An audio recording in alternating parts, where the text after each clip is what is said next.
పద్మరావు నగర్లోని సుబ్రహ్మణ్య స్వామి దేవాలయంలో రేపు చంద్రశేఖరేంద్ర సరస్వతి శంకరాచార్య స్వామీజీ ఆరాధన సభ నిర్వహిస్తున్నామని ఆలయ ట్రస్ట్ చైర్మన్ ఎల్వి సుబ్రహ్మణ్యం తెలిపారు. ఈ వేడుకల్లో రథోత్సవం జరుగుతుందని, అనంతరం జరిగే పుస్తక ఆవిష్కరణకు ముఖ్య అతిథిగా రాష్ట్ర ఐటీ శాఖ మంత్రి శ్రీధర్ బాబు పాల్గొంటారన్నారు. ఈ కార్యక్రమంలో భగవద్గీత శ్లోకాలు, ఉపనిషత్తుల పారాయణం, సాంస్కృతిక కార్యక్రమాలు ఉంటాయని వివరించారు రిటైర్డ్ ఐఏఎస్ సుబ్రహ్మణ్యం.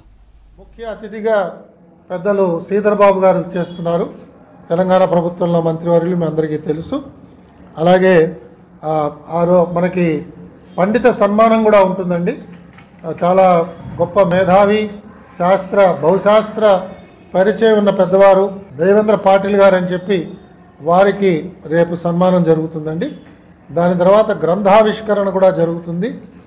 గ్రంథావిష్కరణలో పరమాచార్య వారి రచనలకు సంబంధించిన గ్రంథం, వారు రాసిన గ్రంథం ఒకటి ఆవిష్కరణ జరుగుతుంది. భాషణంతో కార్యక్రమం రేపు ముగుస్తుంది.